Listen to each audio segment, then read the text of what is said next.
सुस्मिता, संदीप देशपांडेंनी मगाशी प्रतिक्रिया दिली. ते असं म्हणाले की जर मीरा भाईंदरमध्ये मोर्चा काढायचा होता तर आम्हाला घोडबंदरला काढा असं सांगत होते. आता महाराष्ट्रभरातून मुंबईभरातून लोक येतील, बघूया तुमची कसे तुम्ही धरपकड करता. आणि तेच चित्र बघायला मिळतंय. आत्ताची जी गर्दी आहे ती खरोखर कोणीही पोलीस त्यांना पकडू शकत नाही तशी गर्दी आहे. काय सांगाल? खरं तर ज्या पद्धतीनं सगळे मराठी प्रेमी जनता यामध्ये सहभागी झालेली आहे, केवळ मनसेचेच लोक नाही तर इतरही अनेक राजकीय पक्षांचे पदाधिकारी कार्यकर्ते यामध्ये सहभागी झालेले आहेत. दुसरा मुद्दा म्हणजे ज्या वेळेला गुजराती बांधवांनी या मीरा रोड मध्ये रॅली काढली होती त्याला मात्र कुठल्याही पद्धतीने अटकाव करण्यात आला नव्हता. मराठी जनतेसाठीच हा नियम का, अशी सुद्धा आक्रमक भूमिका संदीप देशपांडे आणि मनसेकडनं घेतली जाते. नक्की सगळ्या जाती धर्म पंथाचे लोक, सगळे वेगवेगळी भाषा बोलणारे, ज्यांचं मुंबईवर प्रेम आहे आणि मुंबईमध्ये मराठी बोललीच गेली पाहिजे असं म्हणणारे लोक सगळे एकत्र आलेले आहेत असंही बघता येत आहे. नक्कीच. खरं तर ज्या पद्धतीची या सगळ्या मोर्चाची सुरुवात होती त्यामध्ये अगदी संदीप देशपांडे असतील, काही मनसेचे जुने नेते असतील, या सगळ्यांना नोटिसा बजावण्यात आल्या आहेत. अनेकांना स्थानबद्ध करण्यात आलेलं आहे. ज्या पद्धतीचे व्हिडिओ समोर येतात त्या हॉलमध्ये अनेकांना ठेवण्याची वेळ आलेली आहे, कारण पर्यायी व्यवस्था पोलिसांकडे नाहीये. एकूणच हे आंदोलन दडपून टाकण्याचाही प्रयत्न केला जातोय.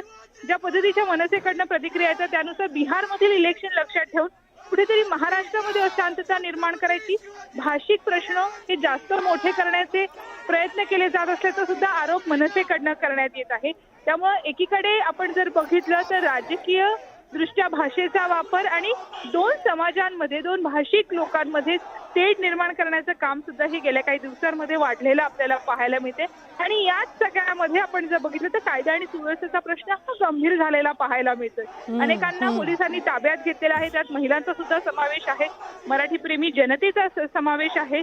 त्यामुळं एकूणच हे आंदोलन फक्त मनसेपुरता किंवा एका राजकीय पक्षापुरता सीमित न राहता आता भाषिक आंदोलनामध्ये याचं स्वरूप बदललेलं आपल्याला पाहायला मिळते. आणि विशेष करून मीरा रोड भाईंदरमध्ये ही परिस्थिती गेल्या काही दिवसांमध्ये बिघडत असताना आज त्याचं गंभीर स्वरूप समोर आलंय.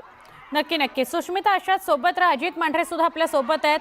अजित, सकाळच्या पहिल्या सत्रामध्ये थोडंसं आंदोलन हातात राहू शकलं असतं, पण ते आता हाताबाहेर गेलेलं आहे. सगळे मराठी भाषेकरता रस्त्यावर उतरले तसं चित्र बघायला मिळतं. किती नुकसान होतं? नुकसान तर होतात ना, सगळ्याला नुकसान होतात, सगळ्यांना नुकसान होतात. दुकान बंद किती पैसे ठेवायचे? मामा तुम्ही काय सांगाल? ते बरोबर, ते सांगितलं ते बरोबर सांगितलं. सगळ्याचे नुकसान आहे, सगळ्या ज्याच्यामध्ये नुकसान आहे. ज्या पद्धतीनं सुरुवातीला वाद निर्माण झाला की मला मराठी येत नाही, मराठी शिकणार नाही, मराठी बोलणार नाही, योग्य वाटतं का व्यापाऱ्यांना? नाही, असं नाही, मराठी पण शिकायला पाहिजे असं नाही, ते पण बरोबर आहे. पण आपलं ते मराठी माणसाचा पण सगळ्याला त्रास आहे आता. पण हे सगळं आता वातावरण चिघळल्यामुळे व्यापाराला फटका बसतोय. बसते पडते. व्यापाराला किती फटका बसतोय? खूप मोठा फटका बसतोय. कारण की कोणी कस्टमर वगैरे येत नाही तर आम्ही काय करू? पूर्ण दिवस भाडा वगैरे असते, ते सर्व चालू राहणार. बरोबर. आपण एक बघितलं की जो व्यापारी होते ते बोलतात आम्हाला मराठी येत नाही, आम्ही शिकणार नाही. पण या सर्व व्यापारी बांधवांशी आपण बातचीत केली ते सगळ्यांनी मराठीमध्ये चांगल्या पद्धतीने उत्तर दिलेली आहेत. मराठी हिंदी वाद झाला पाहिजे का? याच्यामुळे कसं नुकसान होतं? नाही, काही वाद तर झाला नाही पाहिजे, तर त्याच्यामुळे सरकारला पण नुकसानच होणार ना. आम्हाला नुकसान झालं तर सरकारला पण नुकसान झालं. हे अशा पद्धतीनं जेव्हा मोर्चा इथून गेला त्यावेळी दुकानं बंद ठेवली होती. तिथे देखा बघा, पुढे ती व्यापारी ते देखील उभे आहेत. या बाजूला, दोन्ही बाजूला तुम्ही बघा, सगळीकडे व्यापारी जे आहेत त्यांनी अर्ध शटर डाऊन केलेलं आहे आणि मोर्चा जो आहे तो जाऊन दिलेला आहे पुढे. म्हणजे कुठेतरी कोणीतरी कोणत्याही मुद्द्यावरून आपली पोळी भासतं, त्याचं नुकसान जे आहे ते सामान्य जनतेला होतं हे दाखवण्याचा प्रयत्न जो आहे किंवा हे सांगण्याचा प्रयत्न जे इथले व्यापारी करतात. पूर्ण बघा, इथे कुठे तुम्ही पाहिलं तर थोडी दुकानं जी आहे ती दुकानं उघडी दिसत आहेत, पण बरीच दुकानं जी आहे ती बंद केलेली आहेत. मोर्चा इथून जाईल, मोर्चामधून काही कुठल्या पद्धतीचा अनुचित प्रकार घडला तर त्याला आपल्याला सामोरं जावं लागेल. यामुळे या भीती नसेल या तिथल्या लोकांनी जे आहे हे आपले व्यापार जे आहेत ते इथं बंद ठेवणं पसंत केलेलं आहे. काही ठिकाणी तुरळक प्रमाणामध्ये दुकानं जी आहेत ते उघडे आहेत, पण पुढे इकडे जर पाहिलं आणखीन काय व्यापारी आपण त्यांच्याशी बोलण्याचा प्रयत्न करूया की कशा रीतीनं हा मोर्चा इथून गेला आहे, त्यांच्या मोर्चाबद्दल म्हणणं काय आहे. याआधी देखील जो मोर्चा निघाला त्याबद्दल यांचं नेमकं म्हणणं काय आहे की बघा, ही अशा पद्धतीनं दुकानं जी आहेत इथं तुम्ही कुठलेही पाहिलं दुकानं जी आहेत ती बंद ठेवली गेली. व्यापारी बांधव जे आहेत इथं बाहेर उभे होते. मोर्चा आता गेला इथून, मोर्चा आपण पाहिला. काय सांगाल, मोर्चे निघतायत मिराडोमध्ये, मिराडोचं वातावरण कसं झालंय?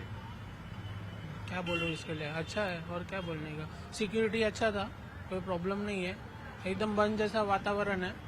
मोर्चा ऐसा निकला तो उन लोग को मना किया था, फिर भी निकला, ठीक है। इसके पहले भी मोर्चा निकला था, इससे पहले भी मोर्चा निकाला। यहाँ पे ऐसा कोई मोर्चा अभी तक निकला नहीं है। व्यापारी का मोर्चा जो था वो साइड निकला था, ये साइड कोई रास्ते में ऐसा मोर्चा नहीं निकला। तो मिराडमध्येच मोर्चा निघाला होता, हा, मिरवणुकीमध्ये मोर्चा तिकडून मोर्चा काढतात, इथून मोर्चा काढतात, नुकसान होणार होतं। व्यापारीचं नुकसान आहे, त्यांना काही फरक पडत नाहीये, आम्हालाच फरक पडत आहे। सगळी दुकाने बंद ठेवायला लागते।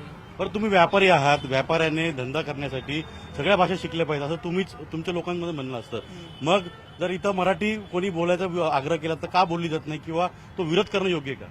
विरोध करणं असं काही योग्य नाहीये। सगळे मराठीमध्ये पण बोलतात, हिंदीमध्ये पण बोलतात, असं काही हरकत नाहीये। सगळे भाषामध्ये सगळे बोलतात, असं काही प्रॉब्लेम कारण शेवटी आपल्याला धंदा करायचा, शेवटी आपल्याला व्यापार करायचा आहे। असं काही आहे माहितीये काय,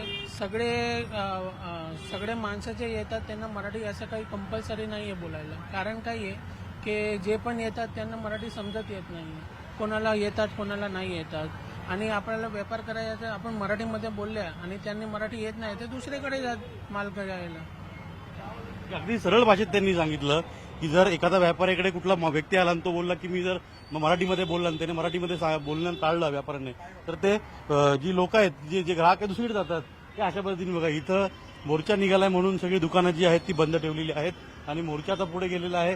तरी कुठेतरी एक वातावरण असं आहे की काही होऊ शकतं, त्यामुळे मोर्चा जो आहे तो पूर्णपणे बंद, मोर्चा जो आहे तो काढल्यानंतर इथल्या व्यापाऱ्यांनी जे आहे ते बंद ठेवलेलं आहे आणि मोठ्या संख्येनं मनसे असेल, मराठी एकीकरण समिती असेल, हे सगळं इथे मोर्चामध्ये सामील झाले होते। त्यांनी मोर्चा काढला होता।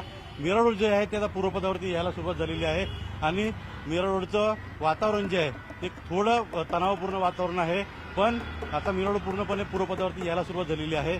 शेवटी प्रत्येकाला आपापली बाजू मांडण्याचा इथं हक्क आहे, पण ज्या पद्धतीनं हे सर्व सांगितलं जात होतं किंवा ज्या पद्धतीनं त्या सगळ्या गोष्टी केल्या गेल्या होत्या, तिथे बघा पोलीस बंदोबस्त चौकामध्ये पोलीस आहेत, ते मोठ्या संख्येने इथं उपस्थित आहेत आणि पूर्ण मोर्चा जो आहे तो या मार्गे गेला होता आणि हा मोर्चा पुढे जो आहे तो आता मोठं रूप गेला असं सांगितलं जात आहे। कारण का मनसे नेते अविनाश जाधव यांना देखील इकडून पोलिसांनी सोडलेलं आहे आणि ते आता या मोर्चामध्ये सामील होतील असं देखील सांगितलं जातं। सुवर्णा, नक्की अजित, जसं काही क्षणापूर्वी सुस्मिता म्हणाली की पहिले पक्षांनी सुरू केलेलं हे आंदोलन होतं, आता मात्र सगळे मराठी भाषिक, फक्त मीरा भाईंदर मधले नव्हे तर वेगवेगळ्या शहरांमधले मराठी भाषिक आता मीरा भाईंदर गाठतायत।